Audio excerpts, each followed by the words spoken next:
Okay, sorry for the jump cut there. I'm actually recording this lecture in two parts. So we're going to pick up right where the first part left off. We were talking about these two function prototypes that behave just like the regular old functions we talked about last chapter. We have store values and show values. Now store values, remember, accepts a reference to an inventory item.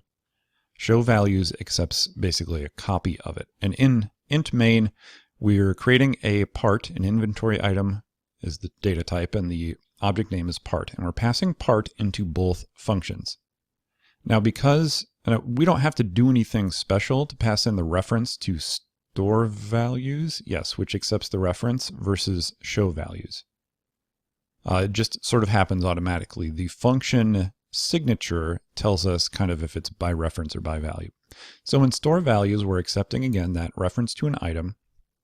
We're declaring some local variables here to this function.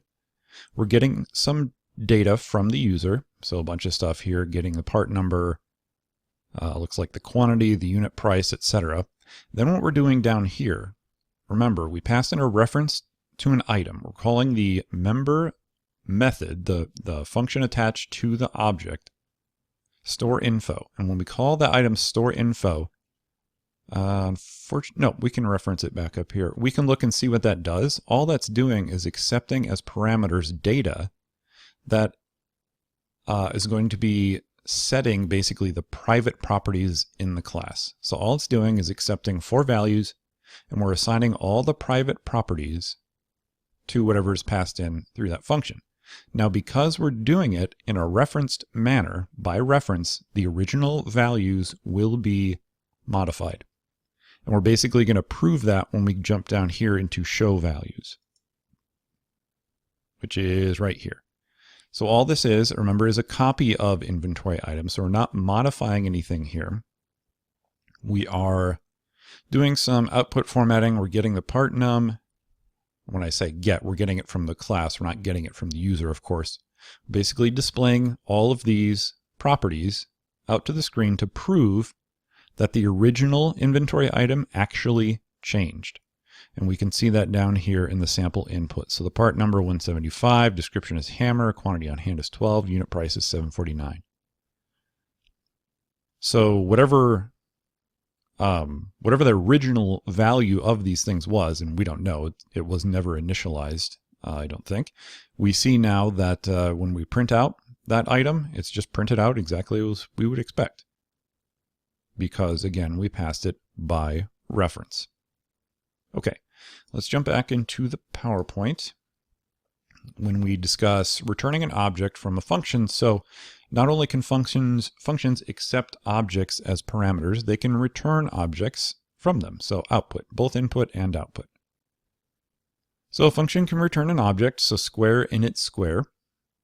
So some function called init square is going to return a square. Accepts no input, but square is the output.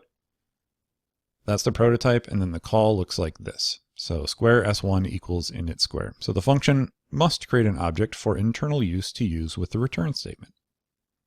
Here's a concrete example. So we have square, which again is the return type. Init square is the function name, no inputs. Inside of init square, we have a local object. So not a local variable, but a local object called s. We're getting some data from the user, basically the length of one side, cin input size, and then we're calling s.setSide. So in the square object class definition, presumably there is a setSide method, public setSide method, that accepts one parameter called input size and just sets that. And then we're returning s from the function. Let's actually do this. Let's jump to 446. And this is program 710, listing 710.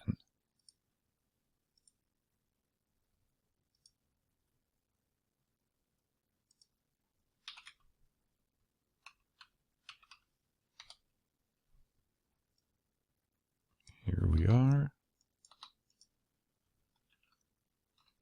Ugh, get used to this keyboard again. That's what I get for taking a break. All right, include IO manip, include string,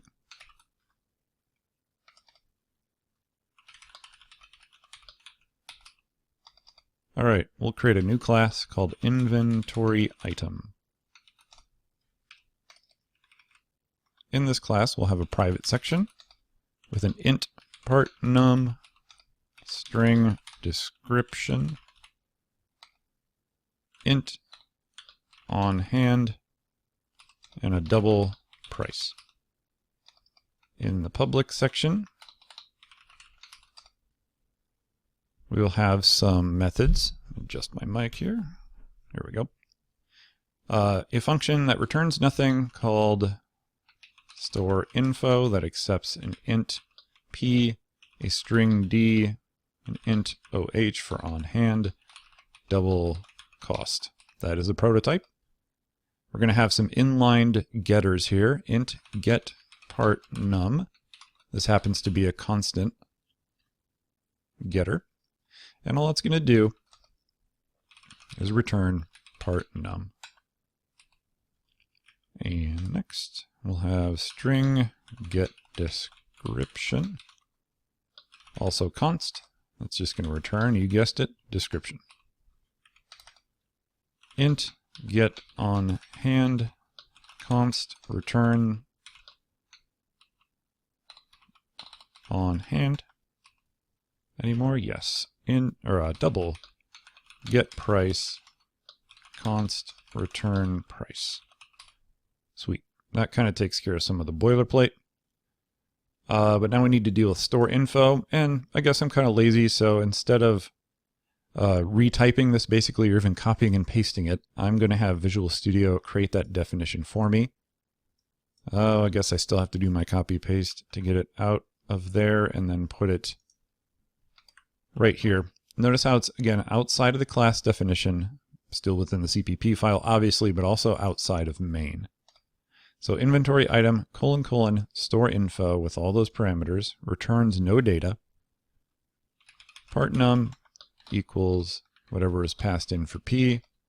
Description is whatever is passed in for D. On hand is whatever is passed in for OH. And price is whatever is passed in for cost. Cool. Next up, we're going to create some function prototypes just for the regular main function. Inventory item is the return value, return type for this function called create item. Void, this function returns nothing, but it's called show values. It accepts a constant reference to an inventory item ampersand. So const reference to an inventory item, and we don't name it here because it's just a prototype. So let's jump down to main, where we're going to create an inventory item called part. We're going to assign it equal to a call to the function create item, which we have not implemented yet. Then we'll show values. We'll show the values for part, and then we'll return 0. This is kind of why, by the way, I don't always go to, I don't just write the code file from top to bottom. I think it's more instructive to actually go and create the create item function, create the show values function, and even before we call them here, because we don't really know what those are going to do at this point, so we wouldn't really necessarily know how to call them. So just a side note there. Let's create those now.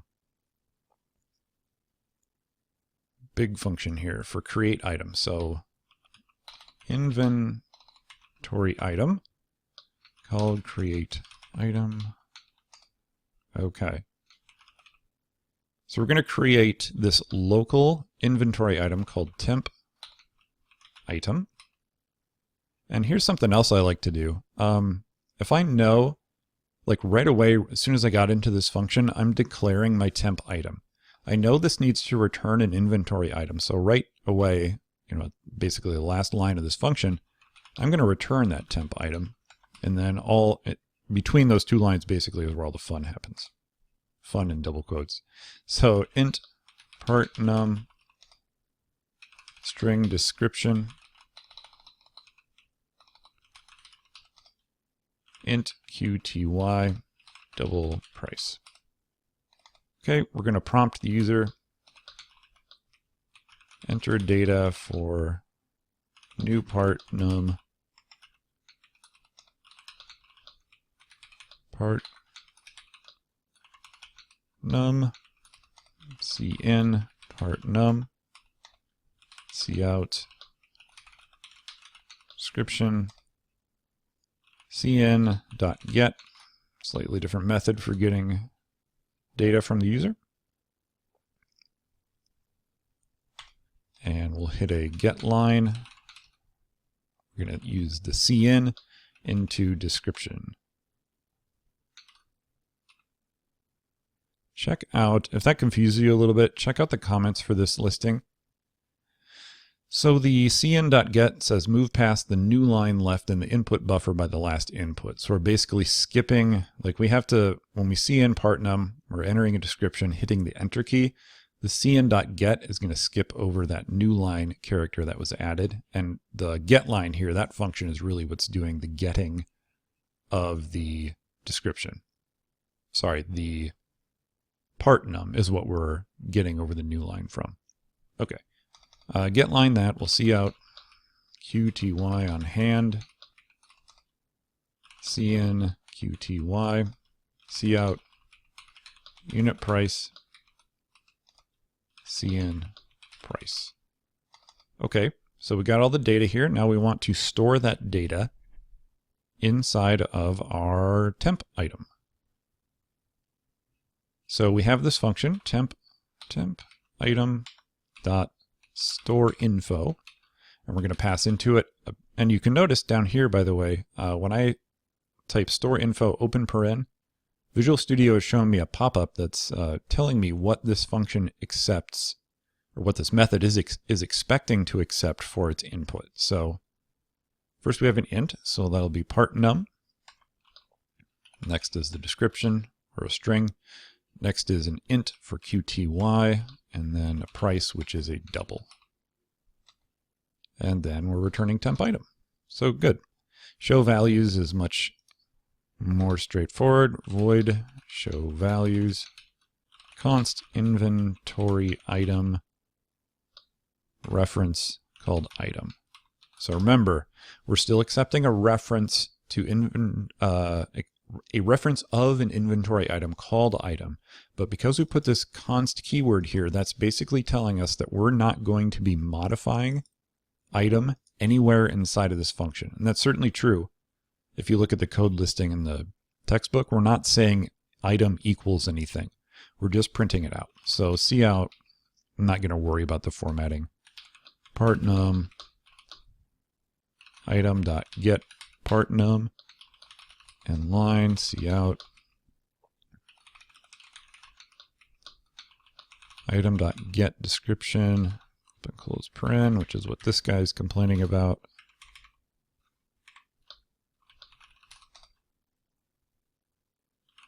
Next we have units on hand, item.get on hand. Finally cout price, and we'll cout item dot get price. Sweet. So now if we come back up here, inside of main, we know now, because we've just defined create item, we know that create item is going to return an inventory item. So we say inventory item called part equals whatever is returned by this function call. And what is returned is that temp item. Next, we're showing the values that are inside of part. So all that is passing in a reference and displaying via the get methods. All right, I guess we should run this. We took all the time to create it. So this is 7:10. Set a startup, run it.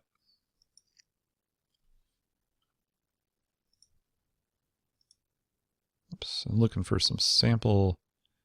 Oh, program output is the same for 7.9. That's fine. Let's just jump back. Here's 7.9. Let's just use their inputs. So they have 1, 7.5, hammer, 12, 7.49, and that's what we would expect. So now we've seen how to accept objects as input and return them as output. Shifting gears slightly, but still a concept that's definitely tied closely into object-oriented programming, is called object composition. So what is object composition? Occurs when an object is a member variable of another object, used to design complex objects whose members are similar objects. So an example from our book, we would define a rectangle class, then define a carpet class and use a rectangle object as a member of the carpet class. So we're composing two classes that we created and basically using one class inside of another. Another example would be, say you have a player class in a video game. The player class probably has some notion of like weapon. So a weapon class would be something else we would create, and then inside of the player class, they would have a weapon property or a weapon member variable. You can compose as many layers deep as you like. Classes can reference other classes that reference other classes that reference other classes, and it can go on and on. So there's nothing preventing us from referencing one class inside of another. Here's what it might look like if you were to draw a picture of it. So here's our carpet class. Carpet class has a couple properties. It has a price per square yard property, which is probably a double or something. And it also has a size property, which size is going to be a rectangle, which has a length and a width, and it has the rectangle member functions that make up it. And then the carpet itself can also have member functions specific to it. Hands-on 449.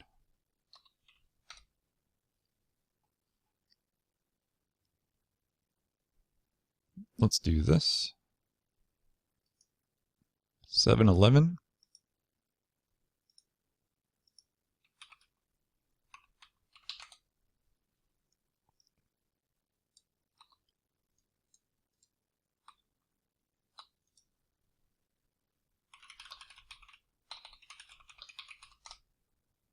All right, we've got a class.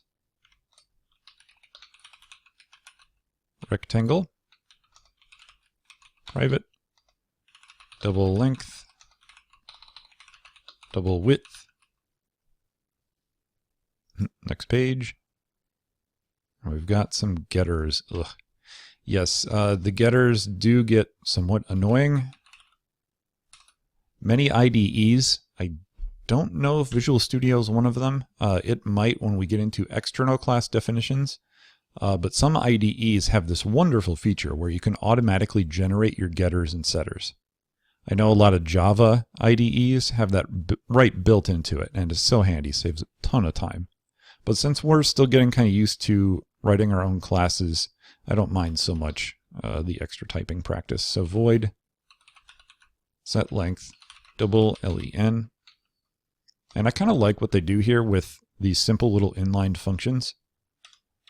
They do kind of something like this where it's so little and so simple to understand that they kind of try to keep it on as few lines as possible. So we can just say length equals len. I like that. Why waste extra space? So void set width double width. Width equals width. Cool. Double get length, return length, double get width, return width.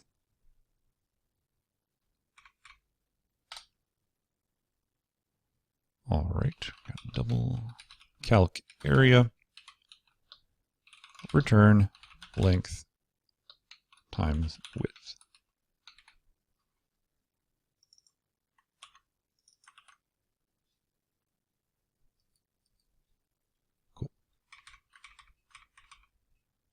And that is going to do it for our class definition here. Now we've got a class called carpet.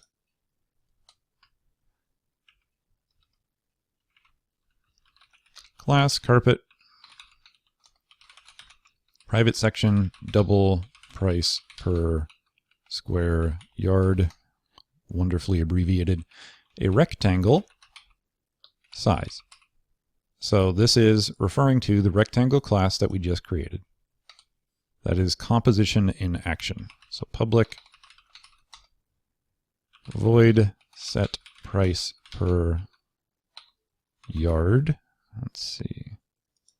Set price per YD accepts a double P. We're going to say, I'll keep it all in one line. Price per square yard equals whatever P is.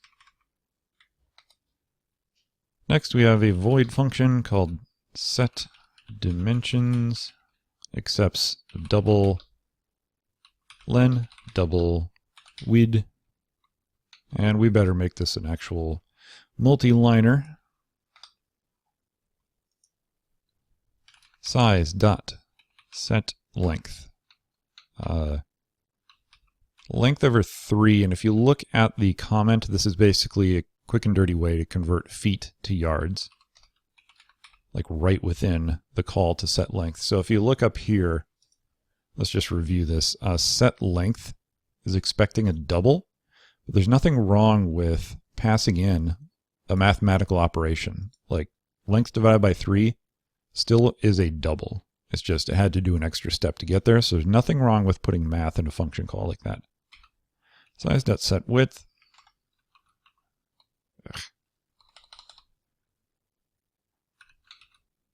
Width divided by 3. Cool. Double get total price. Return size dot calc area times price per square yard. That's the end of that guy. Into main. Is there more? Yeah, we better just do main here. So carpet purchase object, or a carpet object called purchase.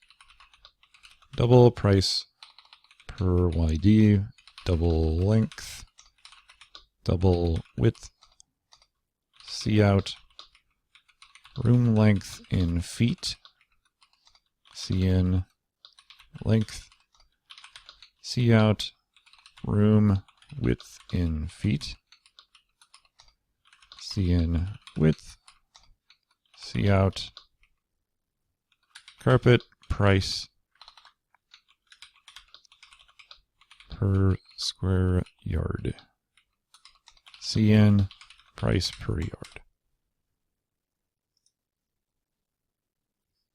7-Eleven, let's activate it while I'm thinking about it. So startup. Okay. Purchase dot set dimensions, passing in length and width. Purchase dot set price per yard, passing in price per yard. And now we can print that information. Total price is length by, that's not times, that's by, like length, length by width. Width. I'll do an endl, cout, carpet. Carpet is $, and then we'll do purchase.get total price, endl, return 0. Cool. Let's follow along with the inputs that the book has. 16.5. For width, we'll do 12. And we get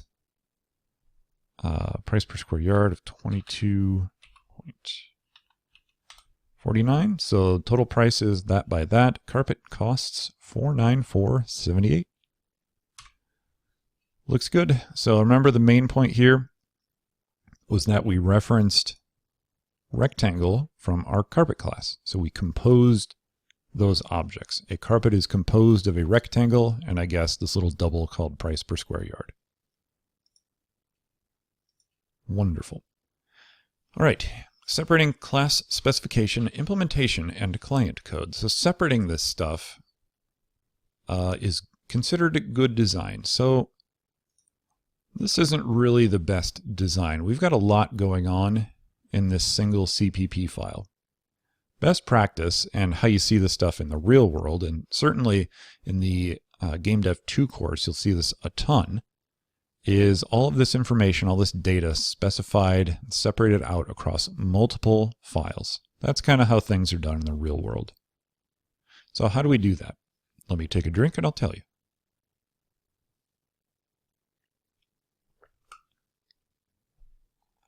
So we place the class declaration in a header file. Yes, that's the same header file that you see here, this folder. And that is the class specification file. So it's called the classname.h. So for example, square.h. The class specification file basically just contains high-level information about the class, very similar to what we do with like function prototyping. There's no functionality really in a header file, though there could be. Typically there's not. Really what you see in that header file is like property names, if they're public or private or protected. You see the prototypes for member functions, but you don't actually see any functionality. Where that goes is you place member function definitions in a class implementation file named the classname.cpp. So if we have square.h, we're going to have a corresponding square.cpp file. And then in the square.cpp file, we include the class specification file or the header file. So this is several lectures ago, I said, hey, soon we're going to learn how to include our own libraries of files at the top of our programs. This is our first example of that. So in our square.cpp file at the very top, you're going to see an include square.h. And then a client program, our client code, uses the class must include the class specification file and be compiled and linked with the implementation. A lot of that, to be honest, we can ignore. All we really care about is in our main CPP file, whatever the file is that has our main function, we can include our classname.h. The rest of this, that very confusing sounding bit at the end, all the linking and compilation is going to be done by Visual Studio itself. If we were not using Visual Studio, we were just using Notepad and a command line compiler, we would have to do some interesting acrobatics to get all of these files to compile correctly. Since they are separate files, main.cpp has to go through some special hoops to kind of be aware of all these other files that are being used inside of it. Luckily, like I said, we're using Visual Studio, so we don't have to worry about it. And I would say generally in the real world, you don't necessarily have to worry about that either. Thankfully, Visual Studio does that for us. Okay, when we start to do this, break up our code across multiple files, you're going to see something called an include guard. They're used to prevent a header file from being included twice. Honestly, whenever we encounter these in class, I kind of just tell the students, you probably should do them. We're not really going to get into why they're so necessary, I guess, but you know they need to be there. So it looks like this. If ndef, so if not defined, whatever your class name is, define whatever the class name is. Then you're going to have the contents of your header file, and then it's going to be an end if at the end. Simple name is usually the name of the header file in all caps. So for example, square, not .h, but _h. And if I'm not mistaken, I believe Visual Studio will drop this in there for us automatically. So thankfully, we can just kind of forget about it. So what should be done inside versus outside of the class? The class should be designated or designed to provide functions to store and retrieve data. And general I/O should be done by functions that use class objects rather than the class member functions.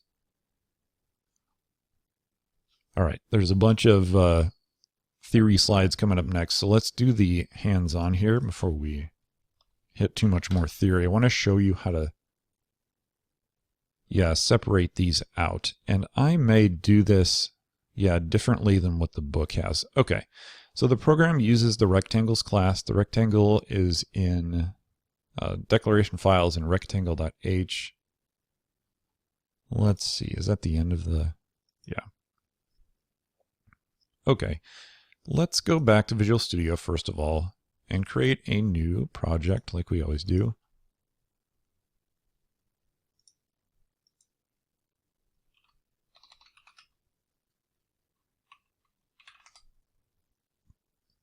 Cool.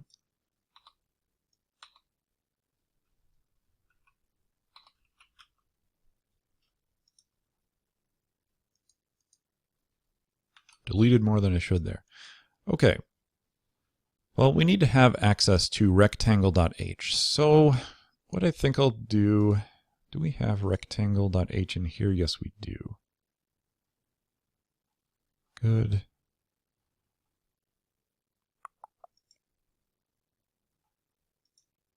What I'm looking for is something handy to copy and paste. Yeah, that's fine. All right, so this is 712. Let me make 712 my startup project. Here's what I'm going to do. I'm going to right click on header files. I'm going to add class. There's also this thing called class wizard, which I'll show you in a minute. But add class. This is handy because we don't have to do all that linking and stuff that the PowerPoint slide mentioned.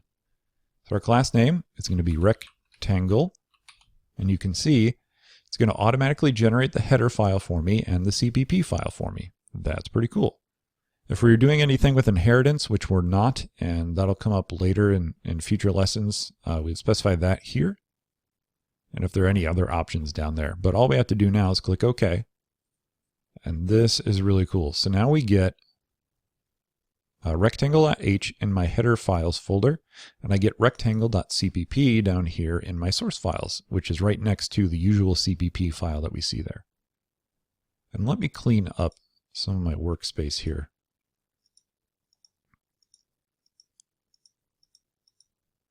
I think I just closed wherever rectangle is. Yes. I'm going to open that. Here's rectangle.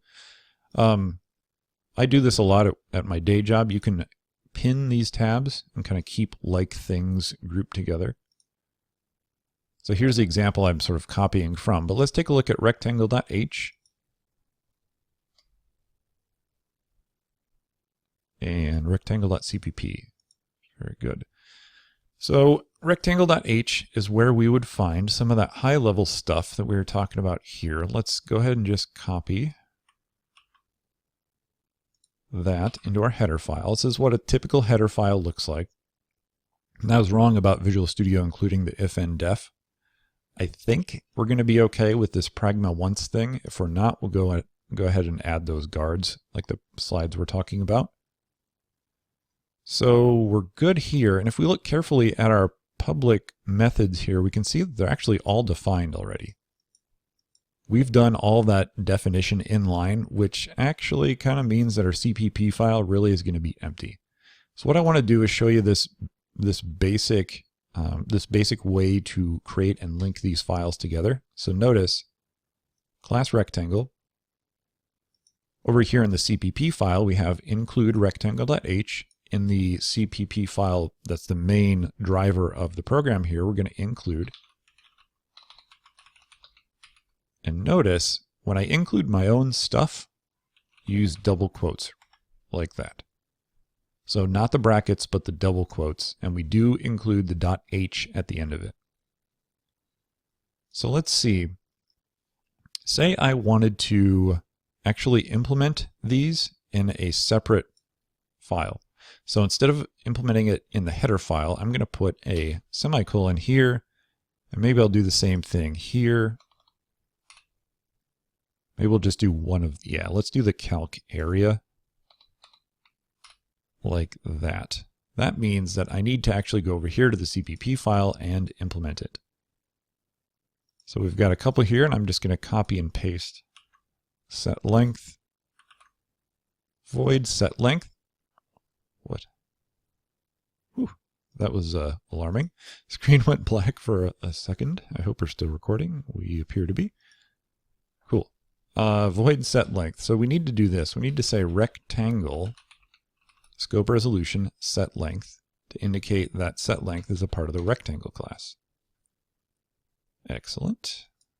Let's do the same with set width. Set width, double width.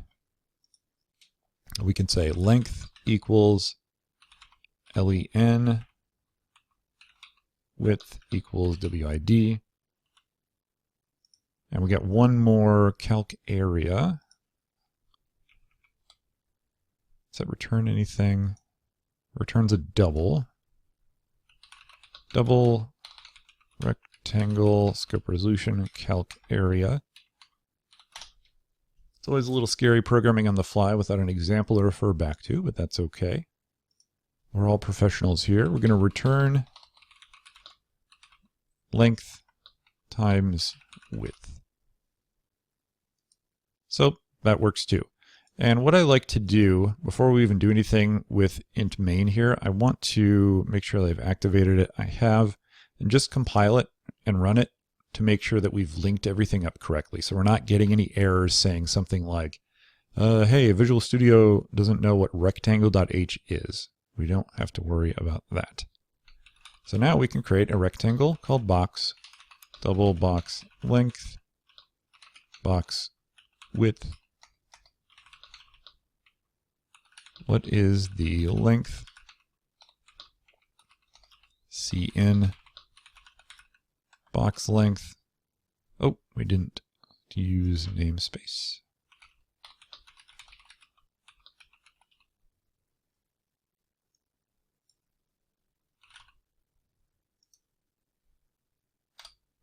Cout. What is the width? Cn box width. Okay, now we're going to do some logic to see if basically the input was valid or not. So if not, box dot set length box length, cout invalid box length entered. Else if, we do have a problem here, we're going to go and fix that in a sec. Else if not box dot set width,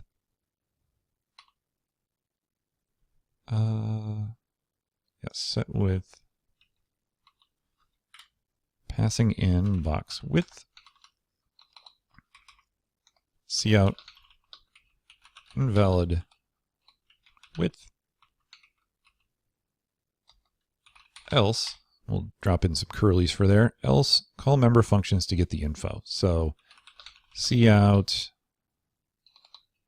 I don't know, width, or we'll do length first. Length, box.get length, cout width, box.get width, cout area, calc area, end line. So what's up with this? What is up with set length complaining here? So expression must have a bool type or be convertible to a bool.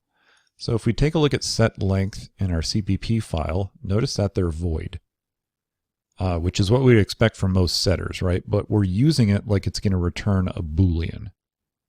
So what we can assume from this is in the book, they're using a slightly different version of the rectangle class than we have implemented here.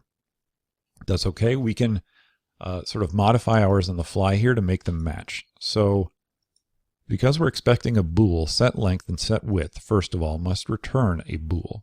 So instead of returning void, we're going to return bool. So we change that here.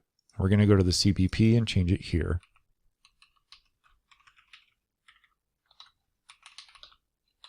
And now, we kind of have to maybe make an educated guess about how this is going to return.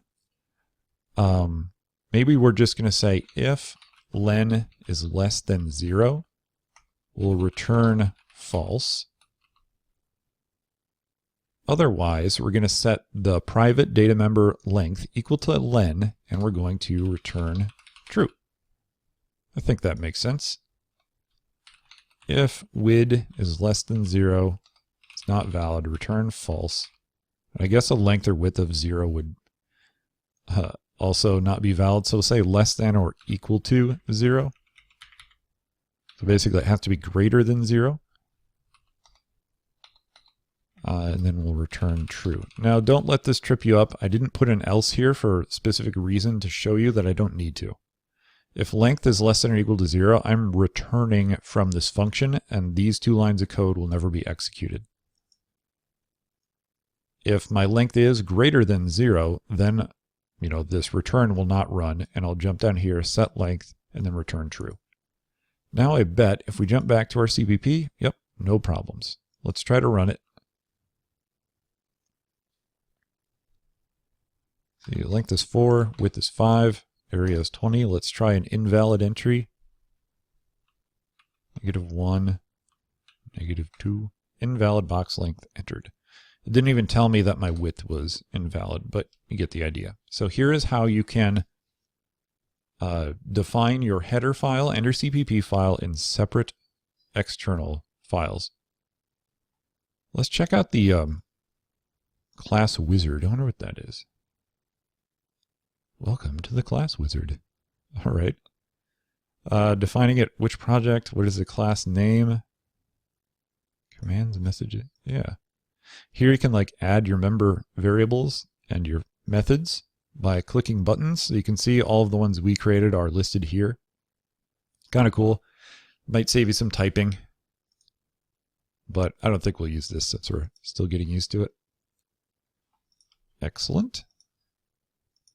All right, structures. Shifting gears a little bit to another concept that does exist in the C programming language is this idea of a structure or a struct. And a struct is a programmer-defined data type that allows multiple variables to be grouped together. And it looks like this. So keyword struct, structure name, and then open close paren, semicolon, and then a bunch of data types, and they call them fields. A struct is sort of like a class, but without the methods. So a struct is just a collection of like variables that's grouped together. That's all it is. Here's a student struct. So keyword struct, struct name, open close curly with the semicolon. We have an int student ID, string name, short year, double GPA. So these are all the struct's members. And there's no notion of public or private. It really is just a collection of like variables. Struct names commonly begin with an uppercase letter. Multiple fields of the same type can be declared in a comma-separated list like this. Fields are all public by default. And a struct declaration does not allocate memory to create variables. To define variables, use the struct name as the type name. So if we wanted to create a student from that struct, you would say student S1, and then the fields are all here ready to be accepting data, basically. To access a struct's members, use dot notation. So if you get line using cn s1.name, you're cnning to s1.name and the student ID, and then you can access them via dot notation. You can see out a struct, so you can't see out the struct directly, but you can see out the struct's members. So you can't just print S1. You can print S1 dot student ID, name, year, GPA, etc. You can compare struct members, but not the structs themselves. So if I have two student structs, I can't compare them like this, but I can compare their member variables like this. You can initialize a structure. Well, you can't initialize it like this because no memory has been allocated yet. So you can't initialize it like this. Within the struct definition, this would be not valid. Structure members are initialized at the time the variable is created. You can initialize with either initialization list or a constructor. I think we'll just take a look at 460. The video is getting very long here. As to be expected with big new stuff like this. So here we have a struct called payroll, and it's a grouping of sort of like variables. We've got an int employee number, string name, double hours, and pay rate. And here's how we create an instance, so to speak, of the payroll struct. We're cnning into those various struct members, and then we're printing them out down here. I don't think this will be terribly difficult to wrap your head around if you've understood the class and object-oriented stuff that we've talked about so far. It's like a lightweight class is kind of how I think of structs. Oh yes, an initialization list is an ordered set of values separated by commas contained in curly braces that provide initial values for a set of data members. It just looks like this. You can place constants, variables, or expressions in these. So here's an expression, length divided by width plus 1. Here's a literal number 12, a variable called w, and then again, like I said, the mathematical expression. So if you have a struct called dimensions, and it has an int length, width, and height, you can initialize it like this. Instead of calling basically box.length, box.width, box.height, and setting all those values, you can just initialize it like this instead of curly braces. Just a little shorthand for you. You can do partial initialization like this. Take a look at it while I take a drink of water.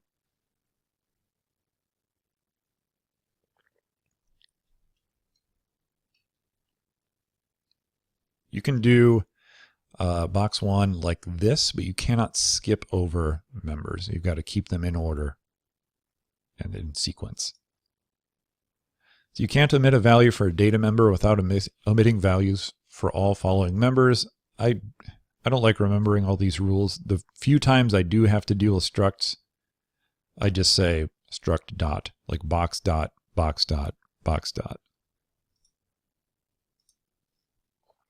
So this is similar, if you want to use a constructor to do this, it's similar to a constructor for a class. It has a return type. It's used to initialize data members, normally written inside the struct declaration. This is actually new to me. I didn't realize you could do this with structs in C++, but it looks like this. So you've got an int length, width, and height inside of your struct dimensions, and then here's your constructor, and it kind of looks the same as a constructor for a class. You can have nested structures.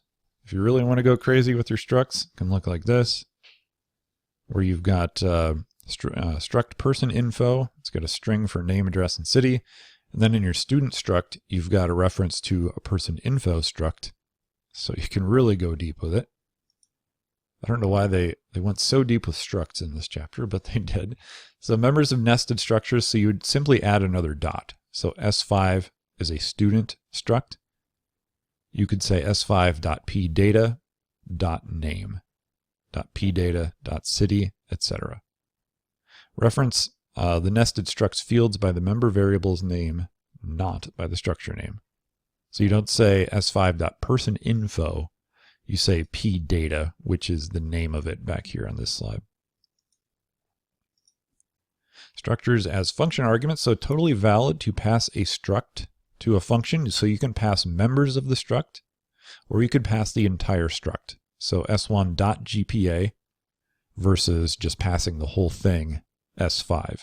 You can use reference parameters if the function needs to modify the contents of the struct variable. So you can use a value parameter for the structure, and if you do that, it may slow down the program and waste space for the same reasons that we talked about when passing objects by value. You have to copy the entire thing and then pass it down to the function. You can use a reference parameter to speed it up since you're modifying the original thing itself, but it allows the function to modify data in the structure. And just like with our slide on passing objects to functions, you can use the const keyword with a reference to show that the contents of, in this case, S should not be changed. You can return structs from a function, no surprises. Here's an example of that, get stu data. So presumably student is a struct defined somewhere else. They're creating a local student S and gathering information to store inside of that student's struct member variables. 468.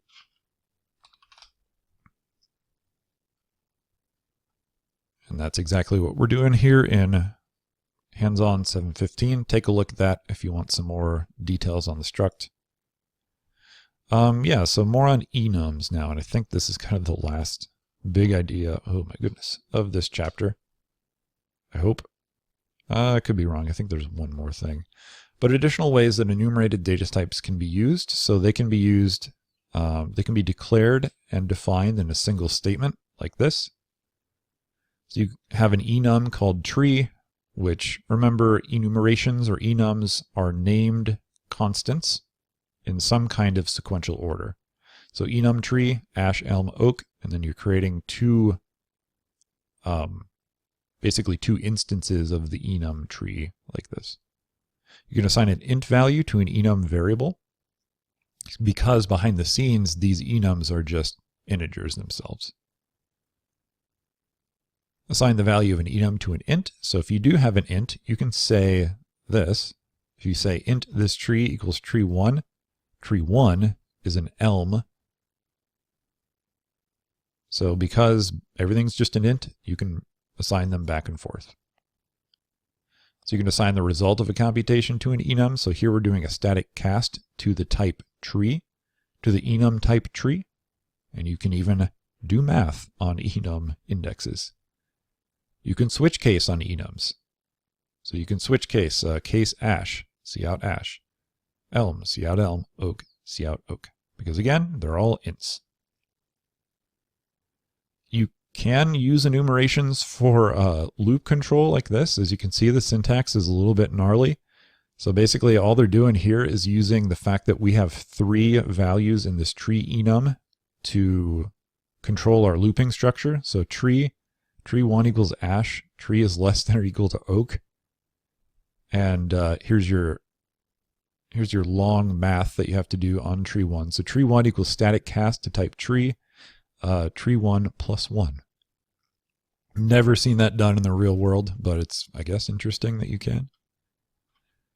So strongly typed enums cannot be reused in different enumerated data types in the same scope, but a strongly typed enum allows you to do this. So you can have enum class tree set to these 3 values, and then you can have enum class street. Notice the matching oak basically is what matches there. So this will allow you to do that. Notice the class definition. So because enumerators can be used in multiple enumerated data types, references must include the name of the strongly typed enum followed by the scope resolution operator. Like so.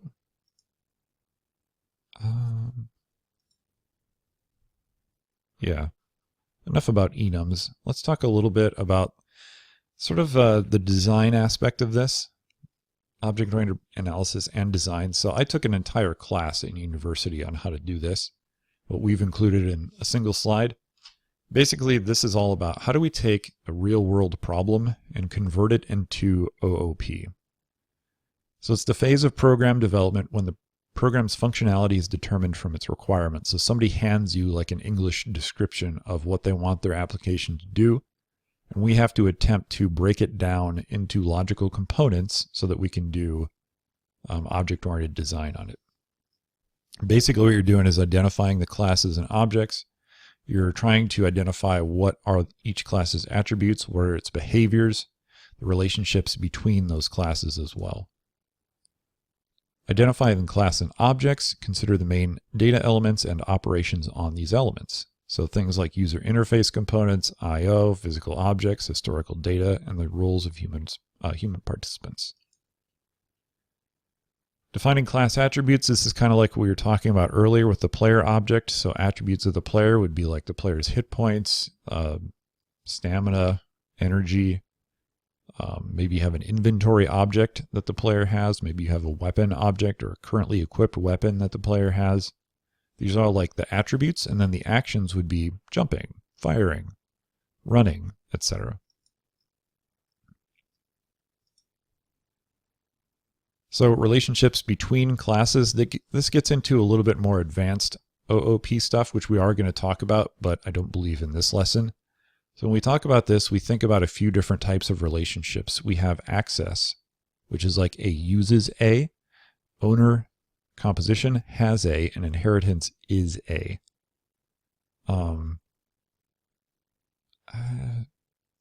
Yeah, let me give a couple examples of the last two. So we already talked about composition has a, so this would be like saying a player object. A player has a inventory or has an inventory. Inheritance is a, so this would be like an employee is a person. A person is an entity and up the chain. And then you could go deeper too. You could say like salaried employee is an employee is a person, and a person is an object or an entity. More on that in future chapters. So techniques, finding the classes, so trying to pick out what classes you would want to define or create from a description. You'd write a description of the problem domain, list the nouns, noun phrases, and pronouns, and refine the list. I've never done that. Usually when somebody hands me a problem to solve, it's pretty obvious what the entities or the classes are going to be. Determine the class responsibilities. What is the class responsible to know and to do? So usually know means attributes or variables. Do means methods or functions. Well-defined class can be used to create objects in multiple programs. So maybe it's the case that you create a person class in one program, and then a completely different domain, a completely different problem scenario, you can use that same person object. Because a person's a person. Maybe you have to add to it or remove from it, but a person is a person across many different types of problem domains. That's one of the big benefits of using classes. You can reuse an object's definition, and you can shorten your development time. So object-based versus object-oriented. So a program that uses classes and objects is object-based. But an object-based program that defines relationships, creates classes, and determines member functions and behavior is more likely to be object-oriented. Notice more likely. It's not a hard and fast definition. Let's see what this hands-on is on page 478. As we slowly wrap up. Oops. Yeah, so this program shows an implementation of the account class. It presents a menu for displaying different information. Notice here we've got a reference or an include for account.h, that header file that was defined somewhere else. Don't know if they include it here, but we've seen this kind of program before.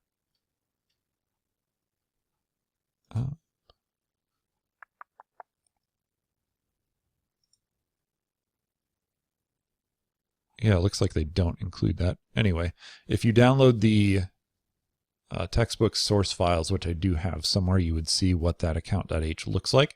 But check out this program and look at how this main program interacts with that account class. Okay, shifting gears here finally to the last topic, as we've gone far too long. 2-hour lecture is not ideal, but it is brand new stuff, probably to most, if not all of you, so it's okay that we took a little extra time. So screen control programs to date have all displayed output starting at the upper left corner of the computer screen or output window, and it's displayed left to right, line by line. Computer operating systems are designed to allow programs to access any part of the screen, though. Such access is operating system specific. So what we do for a Windows machine is going to be different than a Mac, different than a Linux machine, or any other type of platform, console, game console, for all I care. So an output screen can be thought of as a grid of 25 rows and 80 columns. So the row 0 is at the top of the screen and column 0 is at the left edge. So 0, 0 is at the top left edge of the screen. Then the intersection of the rows and columns are called cells and display a single character. And these cells can be identified or located via their coordinates. And we saw an example of this, I believe, before, but you can include windows.h to access the operating system for a program and do Windows-like things in your programs.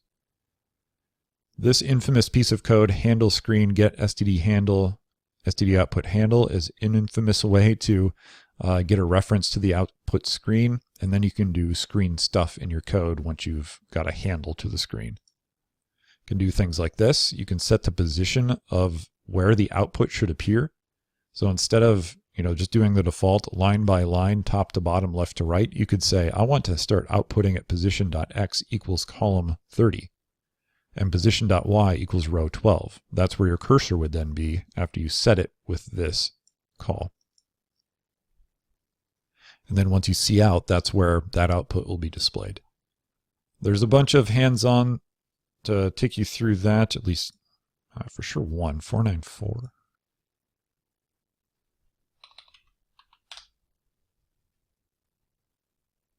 Yeah, that's going to take you through displaying some pretty graphics on the screen. Yep, nice little design. Go through it if you like. It is good practice for using the windows.h library. Tying it all together, a yo-yo animation. Feel free to do the yo-yo animation on your own. Otherwise, we've hit the end of the chapter finally, and you can take a peek at your programming challenges for this chapter. Let's take a peek over at Canvas. Yeah, that's still recording. Okay, so hopefully by the time you see this, I'll have combined somehow part 1 with part 2, and it's all just kind of one big long behemoth of a video. But anyway, that concludes chapter 7. As always, if you have any questions about this new stuff, this object-oriented stuff, reach out, let me know. Otherwise, be sure to read at least the first several pages of chapter 7. It's going to give you a lot more examples and demonstrations or ways of explaining this other than what I've given you just within the simple little PowerPoints. So best of luck with chapter 7. We'll see you in chapter 8 in a week or so. Thanks.